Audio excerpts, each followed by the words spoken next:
Hello दोस्तों, कैसे हैं आप सब लोग। दो सवाल हैं, दो क्वेश्चंस हैं जिसका आंसर इस वीडियो में डिस्कस करूंगा। ये दोनों सवाल कहीं ना कहीं सऊदी लेबर लॉ से रिलेटेड है।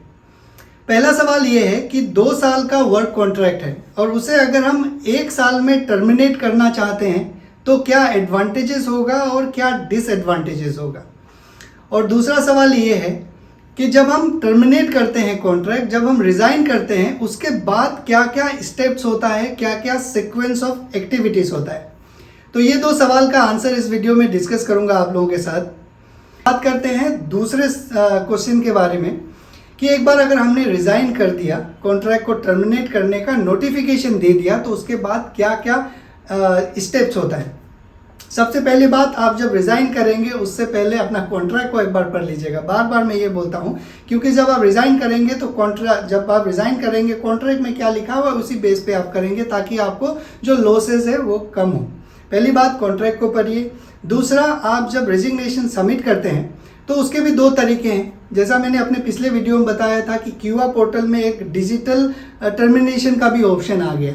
ओके, तो या तो आप क्यूआ पोर्टल में डिजिटल टर्मिनेशन का नोटिफिकेशन भेज सकते हैं अपनी कंपनी को, और दूसरा आप पेपर में लिख के जैसा रिजिग्नेशन करते हैं या फिर आपके कंपनी में कोई अगर ऐसा फॉर्म होगा जिसको भर के आप दे सकते हैं, वो भी कर सकते हैं। मैं आपको ये रिकमेंड करूंगा कि दोनों कीजिए, क्योंकि पहला वाला जो पेपर में लिख के देता है उसमें आप बहुत सारे एक्सप्लेनेशंस लिख सकते हैं, सारे डिटेल लिख सकते हैं। बाकी जो क्यूआ पोर्टल में आपको एक्सप्लेनेशन लिखने का कोई एरिया ही नहीं है। ओके, आपने अपना रिजिग्नेशन सबमिट कर दिया कंपनी को।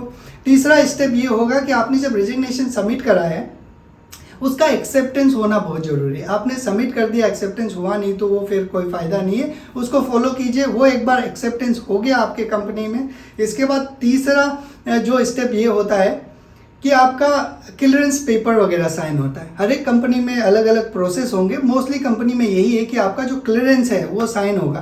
क्लियरेंस में क्या होता है कि जितने भी आपको कंपनी का एसेट दिया गया है उसका हैंडओवर फॉर्म साइन किया जाता है। इसके बाद में क्लियरेंस फॉर्म में एक और पेपर आता है फाइनेंस की तरफ से कि आपके कितने पैसे बन रहे हैं, कितने आपके रियाल बन रहे हैं, एंड ऑफ सर्विस सेटलमेंट कितना बन रहा है, उसको आप अच्छे से चेक कर लीजिएगा। उसमें आपको क्या क्या चेक करना है, उसमें क्या क्या होगा, उसमें आपका जो बचा हुआ लीव, जितना आपने अनयूज्ड पेड लीव अगर नहीं लिया है उसका इनकेसमेंट होगा। दूसरा होगा जितना एंड ऑफ सर्विस बेनिफिट है, अगर आपने 2 साल कॉन्ट्रैक्ट करा है तो आपको हाफ सैलरी आपको एंड ऑफ सर्विस बेनिफिट मिलेगा। ये जो डोमेस्टिक वर्कर्स है उसके अलावा वालों के लिए, डोमेस्टिक वालों के लिए एंड ऑफ सर्विस बेनिफिट का अलग कैलकुलेशन है। ओके, ये चेक करना है।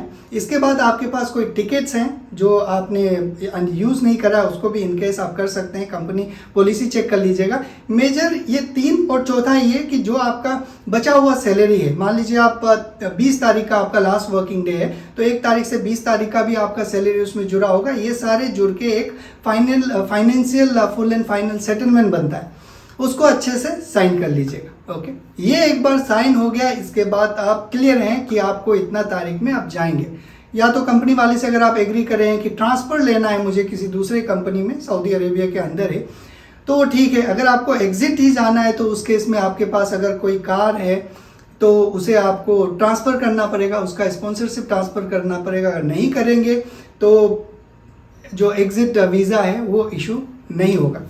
तो ये सीक्वेंस ऑफ एक्टिविटीज़ हैं जब आप रिज़ाइन करते हैं। और 1-2 बात है जो मैं इसमें ऐड करना चाहूँगा। जब आप टर्मिनेट कर रहे हैं, आपका फुल एंड फाइनल सेटलमेंट हो गया, तो कंपनी से अपना सर्विस सर्टिफिकेट जरूर ले लीजिएगा। एचआर वाले आपको एक सर्विस सर्टिफिकेट देंगे जिसमें ये लिखा होगा कि ये कितना तारीख से कितना तारीख तक, कितना ड्यूरेशन तक यहाँ पे काम करा और किस डिपार्टमेंट में काम करा, इसका लास्ट होल्ड पोजीशन क्या था, वो सारी बातें लिखा होगा। ये आप जरूर ले लीजिएगा।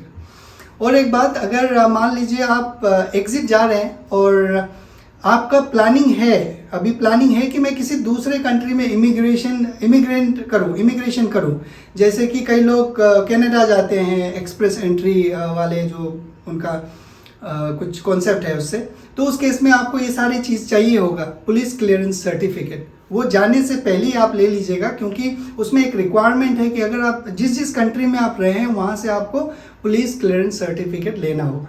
इसका प्रोसेस मुझे पता नहीं कि कैसे लेता है, आप एक बार चेक कर लीजिएगा। शायद पुलिस के ऑफिस में जाना पड़ता है, अपॉइंटमेंट लेना पड़ता है, ये सारे प्रोसेसेस हैं। ये सारे डॉक्यूमेंट्स ले लीजिए, इसके बाद आपका ये कंप्लीट साइकिल कंप्लीट हो जाएगा।